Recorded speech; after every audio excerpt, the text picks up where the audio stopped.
Viewers and subscribers, please make sure to subscribe to Saga News TV and give a like and share, because if you don't, you will miss out a lot of news. Two men who were suspected to have shot and injured two members of the Jamaica Constabulary Force JCF in St. James on Thursday night were fatally shot in separate confrontation with the police on Wednesday afternoon. The incident occurred in two different communities within the parish. The identities of the deceased man have not yet been released. The police have reportedly recovered two illegal firearms during the operation that were carried out in Salt Spring and Albion Lane. The Independent Commission of Investigation (INDECOM) have commenced a probe into the two incidents. On Tuesday night, the two JCF members were shot and injured after they tried to file a robbery at a supermarket on 3rd Street in Montego Bay. According to reports from the Constabulary Communication Network (CCN), members of the St. James Beat Officer Patrol Division intercepted the armed man during the incident, resulting in a shootout with the hoodlum, who were armed with high-power weapon and a handgun. The police said two officers were shot and injured, but are said to be in stable condition. The Trelawny police have charged two men with possession of a prohibited weapon, use of a prohibited weapon to commit a felony, and robbery with abrogation following an incident in Coral Spring, Trelawny on Tuesday, March 18. Charged are 62 years old Dennis Lee, a truck driver and businessman of Stratcastle, Trelawny, 60 years old Kenneth Earl, a driver of Kerry Park in Trelawny. Reports from the Duncans police are that between 11:04 a.m. and 12:10 p.m., a man was at a spring relaxing in the water when Lee and Earl allegedly approached him and threatened to post nude pictures of him on social media if he did not come out of the water. The man refused, and Lee reportedly used his licensed firearm to threaten him.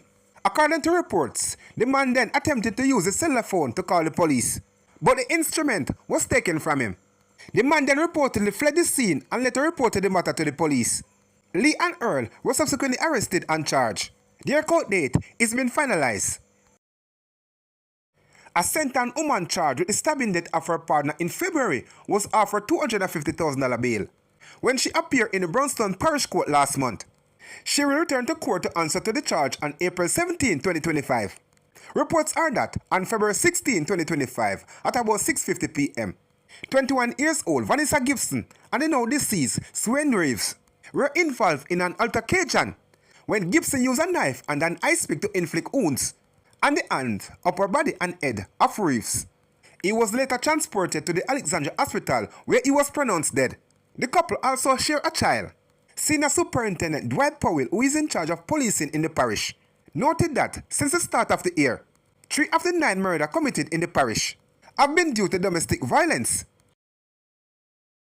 3 people have been charged following their arrest during an operation that was conducted across several communities in St. Mary on Sunday, March 16.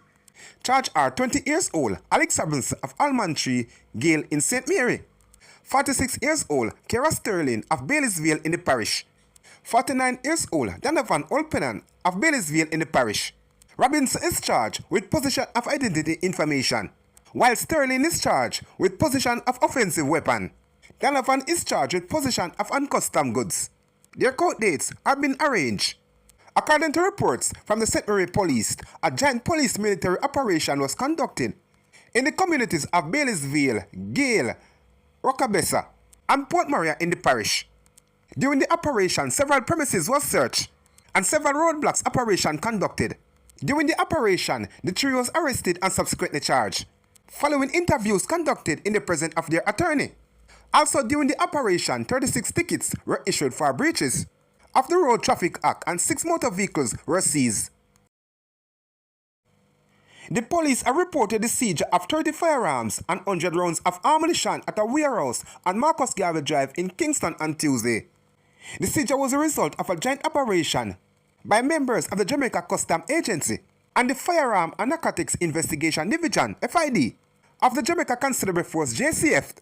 A statement on the JCF Facebook page on Wednesday said, the operation unfolded at about 4:45 p.m. on Tuesday, when the joint team was conducting security screening and intercepted a shipment.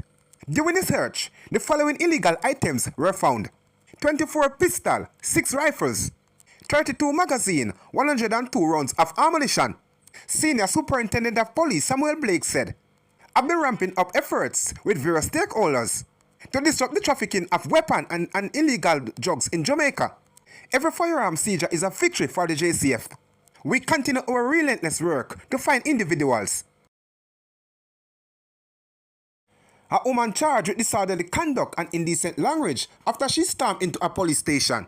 An inquiry about two arrested men was sent to a cell to cool down after she refused to apologize to officers. When she appeared in court on Tuesday, appeared in the Kingston and St. Andrew Parish Court before senior judge Sancha Burrell. 20 years old Khalifa Christie appears soft-spoken and demure until lawmen have revealed that she had stormed into a police station, behaving badly as she inquired about two men who have been arrested previously. Not only had Christie been acting boisterous, she also shouted repeatedly this F-word. Christie pleaded guilty to both charges. Shocking at the revelation, Judge Burrell told the court that, "I cannot make this woman pay a fine of $1,000. She further expressed concern that Christie have been charged under a more lenient law than the Consular Force Act. Under this act, any persons who use threatened abusive language against the police in an execution of their duty is liable to fine not exceeding $1 million or up to 6 months in prison."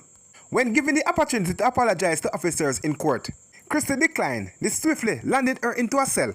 For a few hours, with Judge Burrell encouraged her to think about that, what she wanted to say. Christie adjourned to the station to inquire about Adrian Martin, and Gawain Wheeler, who were picked up by officers for breaching of the curfew order.